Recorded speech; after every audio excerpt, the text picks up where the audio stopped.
ప్రేక్షకులందరూ నమస్కారం. ప్రస్తుతం మన స్టూడియోలో ప్రముఖ తంత్ర జ్యోతిష్యులు, జ్యోతిషరత్న, జ్యోతిష సామ్రాట్ చింతా రుక్మాన్ గదరావు గారు మనతో ఉన్నారు. గురుగారితో మాట్లాడేద్దాం. నమస్కారం గురుగారు. మాతృదేవోభవ, పితృదేవోభవ, ఆచార్య దేవోభవ. గురుగారు, రాశి ఫలాలు ప్రతి నెలా చేస్తున్నాము. గ్రహస్థితులు బట్టి వాళ్ళకి ఎలా ఉండబోతుందో మనం చెప్తూ ఉన్నాము. ఇప్పుడు జీవిత పరిహారాలు, ఆలయ పరిహారాల గురించి మాట్లాడుకుందాం. మకర రాశి వారికి వాళ్ళ జాతకంతో సంబంధం లేకుండా ఎలాంటి జీవిత పరిహారాలు, ఆలయ పరిహారాలు చేసుకోవడం ద్వారా వాళ్ళ జీవితం అంతా బాగుంటుందంటారు గురుగారు? మకర రాశి వాళ్ళు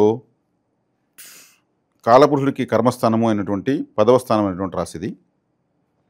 వీళ్ళు ఎప్పుడు పని చేస్తూనే ఉంటారు. కష్టపడడాన్ని నమ్మి కృషితో నాస్తి దుర్భిక్షం అని నమ్మే వాళ్ళలో ఈ రాశి వాళ్ళు పూర్తిగా ఉంటారు. కష్టే ఫలి. అంటే అయినా వీళ్ళు చేసిన కష్టానికి ఫలితం మాత్రం దక్కదు, చాలా తక్కువే ఉంటుంది. జీవిత పర్యంతము వీళ్ళు చేసే కష్టం వల్ల వీళ్ళు ఎక్కడైతే పనిచేస్తారో, ఎవరికైతే కింద పనిచేస్తారో వాళ్ళకు బాగా డెవలప్ అయిపోతారు. అంటే ఎక్కువ పనిచేస్తారు కాబట్టి. తక్కువ వచ్చినా కానీ ఆదాయం అంటే ఫలితం ఆశించకుండా పనిచేసే వాళ్ళు వీళ్ళని చెప్పచ్చు. కాబట్టి వీళ్ళకు కష్టాన్ని తగిన ఫలితం దొరికితే వీళ్ళకన్నా మించిన వాళ్ళు లేరు. ఎందుకంటే ఆ స్థాయిలో వీళ్ళకి ఆదాయం ఉండాలి, కానీ వీళ్ళకి ఆదాయాలు ఉండవు. ఈ రాశి శనేశ్వరుడిది. శని కర్మకారక గ్రహమే. కాబట్టి వీళ్ళు ఎక్కువ కష్టానికి తక్కువ ఫలితము, ఎక్కువ కష్టానికి తక్కువ గుర్తింపు, ఇతరులకు సహాయం చేసే వాళ్ళు వీళ్ళ సపోర్ట్ తీసుకుని వాళ్ళు ముందుకెళ్ళిపోతూ ఉంటారు. తిరిగి వాళ్ళు వీళ్ళకి సహాయం చేయరు. ఇలా వీళ్ళు కష్టానికి తగిన ఫలితాన్ని పొందకుండా ఉంటారు. కష్టపడిన వాళ్ళు వీళ్ళకన్నా ఎక్కువ ఫలితాన్ని పొందుతూ ఉంటారు. అదే ఇక్కడ వచ్చిన ఒక విచిత్రం, కాలం యొక్క మహిమ. కాబట్టి మకర రాశిలో ధనిష్ట 1-2 పాదాలు నేను వెనుక నుంచి చెప్తున్నా, శ్రవణం 1, 2, 3, 4 పాదాలు, తర్వాత ఉత్తరాషాఢ 2, 3, 4 పాదాలు కలిసి మకర రాశి.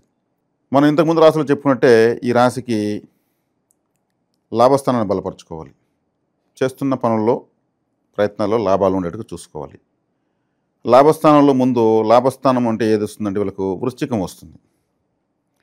వృశ్చిక రాశి కాబట్టి వృశ్చిక రాశికి అధిపతి అంగారకుడు. అంగారకుడు అంటే మంగళవారం రోజు కుజహోరలో ఎర్రటి అరటి పండ్లు ఉంటాయి. మనము పచ్చ అరటి పండ్లు, పసుపు అరటి పండ్లు చూస్తాం. ఎర్రటి అరటి పండ్లు కూడా ఉంటాయి. Red banana. ఈ రెడ్ బనానాస్ వీళ్ళు మంగళవారము కుజహోరలో దానంగా ఇవ్వడం మంచిది. సింపుల్, వారానికి ఒకసారి అలా ఇవ్వచ్చు. అదేవిధంగా ఇంకా రాశి కారకత్వంగా తీసుకుంటే వృశ్చిక రాశి, వీళ్ళకి లాభస్థానమైన వృశ్చిక రాశి కాలపురుషుడికి 8వ రాశి. 8వ రాశి అంటే ఏమంటే హాస్పిటల్ సూచిస్తుంది, అంబులెన్స్ సూచిస్తుంది, మార్చరీ సూచిస్తుంది, ఐసీయూ సూచిస్తుంది, ఆయుష్ను సూచిస్తుంది. అదేవిధంగా ఫిస్టు, ఫైల్సు అంటే మొలలు అంటారు తెలుగులో, ఇటువంటి స్థితిని, రోగాలను సూచిస్తుంది. బాత్రూమ్ సూచిస్తుంది, డ్రైనేజ్. ఇవన్నీ 8వ స్థానం, అష్టమ స్థానం. ఆకస్మిక కష్టాలు, నష్టాలు, అవమానాలు సూచిస్తుంది. ఆకస్మిక స్థానం హాస్పిటల్ సూచిస్తుంది. కాబట్టి వీళ్ళు హాస్పిటల్కి ఫ్లోర్ క్లీనర్సు, టాయిలెట్ క్లీనర్సు, మాప్స్టిక్సు, అదే ఫినాయిల్స్, యాసిడ్స్ అంటారు కదా, అక్కడ శుభ్రం చేసేటువంటివన్నీ తీసివ్వడం మంచిది. అంటే శుభ్రతకు అవసరమైన పరికరాలు తీసివ్వడం మంచిది. ఆలయానికి కూడా అదే పరికరాలు ఆలయానికి, హాస్పిటల్కి శుభ్రతకు వీళ్ళు ఏదన్నా సేవ చేస్తే వైద్య సేవ కిందకే వస్తుంది. ఇది చేయొచ్చు. ఇది 11వ రాశికి సంబంధించినటువంటి పరిహారం. ఇక ఆలయ పరిహారం తీసుకుంటే ఇది 8వ రాశి కాలపురుషునికి ఆయుష్ స్థానం అని చెప్పాను, వీళ్ళకి లాభస్థానం అని చెప్పాను. ఆలయం తీసుకుంటే వీళ్ళు చక్కగా తిరుక్కడయూర్ అని ఒక ఊరు ఉంది తమిళనాడులో, తిరుక్కడయూర్. అక్కడ అది అమృత కడేశ్వర్ అనే ఒక స్వామి ఈశ్వరుడు ఉన్నాడు, శివాలయం అది. మగవాళ్ళైతే ఆలయానికి వెళ్ళాలి, ఆడవాళ్ళైతే అదే ఊర్లో అభిరామిని అమ్మవారు ఉంది అక్కడ. ఆమె పసుపు కుంకుమలకు మంగళసూత్రానికి అదే దేవత. ఆడవాళ్ళైతే మకర రాశి వాళ్ళు అమ్మవారి ఆలయానికి వెళ్ళి పసుపు కుంకుమల బొందారం తెచ్చుకోవాలి. మగవాళ్ళైతే అమృత కడేశ్వర దగ్గరికి వెళ్ళి రావాలి. మార్కండేయుడికి ఆయుర్భంగం అవుతాం అంటే పూర్ణాయుష్ ఇచ్చినటువంటి ప్రదేశం అదే. కాబట్టి వీళ్ళు ఆ ఆలయానికి వెళ్ళొస్తే వీళ్ళకు లాభాలు పెరుగుతాయి. తర్వాత ఆలయ పరిహారమైంది, ఆహార పరిహారమైంది, తర్వాత వ్యక్తిగత పరిహారం కింద హాస్పిటల్కి టూల్స్ తీసుకోవడం జరిగింది. ఇది వీళ్ళ లాభస్థానాన్ని ఇలా బలపరచుకోవాలి. ఈ 3 కేటగిరీలు వీళ్ళకి సరిపోతాయి. తర్వాత తీసుకుంటే వీళ్ళకు ధనిష్ట నక్షత్రానికి 6వ నక్షత్రము అశ్విని అవుతుంది. అశ్విని నక్షత్రానికి సంబంధించినటువంటి అశ్విని అంటే 2 జంట గుర్రాలు పెట్టుకోవచ్చు. హయగ్రీవ అవతారాన్ని ఆరాధించవచ్చు. చక్కగా వీళ్ళు ఆ అశ్విని నక్షత్రం రోజు ఏదైనా ముఖ్యమైన ప్రారంభించుకోవచ్చు. అదే శ్రవణ నక్షత్రం వాళ్ళకు రేవతి నక్షత్రము సాధన తర అవుతుంది, 6వ తర. ఈ శ్రవణ నక్షత్రం వాళ్ళు రేవతి నక్షత్రం ఏదైనా ముఖ్యమైన పనులు ప్రారంభించుకోవచ్చు. అదేవిధంగా రేవతి నక్షత్రం అంటే సముద్రము, నీటి ప్రవాహాలు, చేపలు, వీళ్ళు కూడా ఫిష్ తినకూడదు. వీళ్ళు సాధన తరకు సంబంధించినటువంటి నక్షత్రం కాబట్టి సముద్ర తీరానికి రేవతి నక్షత్రం సముద్ర తీరానికి వెళ్ళి వస్తే వీళ్ళకు చక్కగా కలిసి వస్తుంది. అడవిలో ఒక గంట సేపు కూర్చోరావచ్చు. పడవలు సముద్రంలో వెళ్తున్నటువంటి ఫోటో పెట్టుకోవచ్చు. అదేవిధంగా ఒక షిప్ బొమ్మ తెచ్చి ఇంట్లో పెట్టుకోవచ్చు. అదేవిధంగా మధుర మీనాక్షి ఆలయానికి వెళ్ళి రావచ్చు. మధుర మీనాక్షి చేపలంటే కనులు ఉంటాం వారు. రేవతి నక్షత్రానికి బుధగ్రహం అధిపతి, బుధుడు గ్రీన్ కలర్లో ఉంటాడు. మధుర మీనాక్షి అమ్మవారు కూడా గ్రీన్ కలర్లో ఉంటుంది. బుధగ్రహానికి అధిదేవత మధుర మీనాక్షి అమ్మవారు. అదేవిధంగా ఉత్తరాషాఢ నక్షత్రం వాళ్ళకు ఉత్తరాభాద్ర నక్షత్రము సాధన తర అవుతుంది. ఉత్తరాభాద్ర నక్షత్రము సాధన తరంలో ఆ నక్షత్రంలో ఏదైనా ప్రారంభించుకోవచ్చు. ఉత్తరాభాద్ర నక్షత్రంలో కామధేనువు ఉద్భవించింది. కామధేనువు అంటే మనకు తెలిసిందే, తెలియని వాళ్ళు లేరు. కాబట్టి గోసేవ అధికంగా చేసుకుంటే చాలు. గోశాలలో ఉంటే అక్కడికి వెళ్ళి ఎక్కువసేపు కూర్చోవడము, ఆ బ్రీతింగ్ బాగా స్మెల్ చేయడము, గోవులకు వీళ్ళ వల్లైనంత వరకు గడ్డి తీసుకు పెట్టచ్చు, లేదంటే చందా కూడా రాయొచ్చు.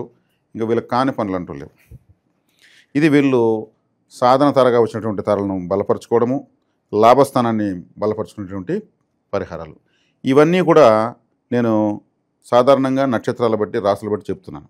వాళ్ళ వ్యక్తిగత జాతకంలో ఇప్పుడు నేను చెప్పినటువంటి నక్షత్రాలు కావచ్చు, స్థానం కావచ్చు, తంత్ర జ్యోతిషంలో మేము గుర్తించేటువంటి విషయాలు కొన్ని ఉంటాయి. అవి చాలా లోతుగా ఉంటాయి. నిర్జీవ నక్షత్రము, వైనాసిక నక్షత్రము, అవయోగి, బాధకాధిపతి, అదేవిధంగా నీచగ్రహము, వక్రగ్రహము, కాలసర్పదోషము, ఇవన్నీ ఉన్నాయి. ఇవన్నీ నా వీడియోలు చూసిన వాళ్ళందరికీ తెలుసు. ఇప్పుడు నేను చెప్పిన నక్షత్రాలు, నేను చెప్పినటువంటి లాభస్థానము ఈ విధమైనటువంటి బాధింపులు పడుతూ ఉంటే ఈ ఫలితాలు రావు.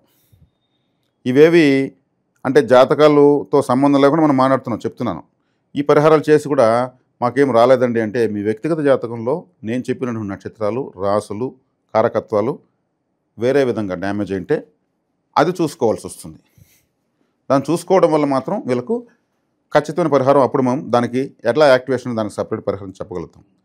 కాబట్టి సాధారణంగా జ్యోతిశాస్త్రంలో 27 నక్షత్రాలకు 12 రాసులకు మనం పరిహారాలు చెప్పుకుంటూ వెళ్తున్నాం. సో వాళ్ళ జాతకంలో వ్యక్తిగతంగా ఏమైనా దోషాలు ఉంటే కనుక ఈ చెప్పిన పరిహారాలని వర్తించమంటారు?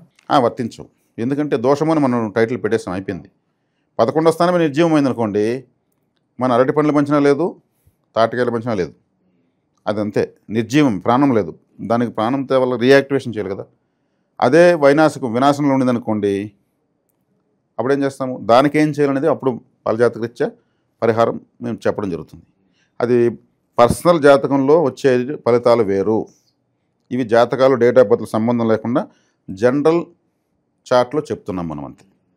సో ఏదన్నా పని ప్రారంభించాలంటే వారంలో ఏ రోజు వీళ్ళు తీసుకుంటే బాగుంటుంది, ఏ కలర్ వీళ్ళు ప్రిఫర్ చేస్తే బాగుంటుంది గురుగారు? పూర్వాభాద్ర నక్షత్రం వాళ్ళు, ధనిష్ట నక్షత్రం వాళ్ళు, వీళ్ళు గురువారము, అదేవిధంగా సోమవారము ప్రారంభించుకోవచ్చు. అదేవిధంగా శ్రవణ నక్షత్రం వాళ్ళు మంగళవారము, గురువారము, ఆదివారం ప్రారంభించుకోవచ్చు. ధనిష్ట నక్షత్రం వాళ్ళు ఆదివారం ప్రారంభించుకోవచ్చు. అదేవిధంగా ఉత్తరాషాఢ నక్షత్రం వాళ్ళు సోమవారం, మంగళవారం, గురువారం ఈ 3 వారాలు ఉపయోగించుకోవచ్చు. ఇక ఏదైనా వ్యాపారాలు విశేషంగా ప్రారంభించాలంటే ఏ రంగాలు వీళ్ళు ఎంచుకోవచ్చు అంటారు గురుగారు? వీళ్ళు చేతి వృత్తులు అంటే కర్షక కార్మిక వర్గాలు, కార్మిక సంఘాలు, విప్లవాలు, ఉద్యమాలు, తిరుగుబాటు ఇవంతా కూడా మకర రాశిలో చెప్పుడతాయి. అంటే ఈ కమ్యూనిస్ట్ పార్టీ లాంటివి కూడా మకర రాశి సంబంధించినవే. బడుగు బలహీన వర్గాలు, ఓటర్స్ ముఖ్యంగా. కాబట్టి వీళ్ళు ఎక్కువగా ఇండస్ట్రియల్ సంబంధించినవి, చేతి వృత్తులకు సంబంధించినవి. ఇప్పుడు అన్నిట్లో టెక్నాలజీ వచ్చేసింది. ప్రతి చేతి పని కూడా మిషన్తో చేసే పరిస్థితి వచ్చేసింది. కాబట్టి వీళ్ళు టెక్నికల్ రంగంలో కూడా వీళ్ళు ఎంటర్ అవ్వచ్చు. అంటే ఎక్కడ ఏ పని స్టార్ట్ చేసినా వీళ్ళైతే పని బాగా చేస్తారు. కృషితో నాస్తి దుర్భిక్షం అనే దాంతో మనం ఈ రాశి యొక్క ఫలితాన్ని స్వభావాన్ని ప్రారంభించాం. కాబట్టి వీళ్ళ వ్యక్తిగత జాతకంలో గ్రహాలు నక్షత్రాలు ఏ దీంట్లో డిగ్రీస్లో పడ్డాయో దాని ప్రకారం చూసుకొని వీళ్ళు ఏదైనా ప్రారంభించుకున్నా కానీ బాగానే పనిచేస్తారు. పనిచేసేవాడికి దరిద్రం ఉండదు. నేను చెప్పిన వారాలు, చెప్పిన నక్షత్రాలు, చెప్పినటువంటి లాభస్థాన పరిహారాలు చేసుకుని వీళ్ళ సామర్థ్యం మేరకు ఏదైనా వీళ్ళు చేసుకోవచ్చు. అది చక్కగా ఉంటుంది మనం చెప్పడం. ఓవరాల్గా ఈ మకర రాశి వాళ్ళందరికీ కూడా జీవిత పరిహారాలు కావచ్చు, ఆలయ పరిహారాలు కావచ్చు, మీ స్టైల్ అద్భుతంగా వివరించారు. ధన్యవాదాలు. ధన్యవాదాలు.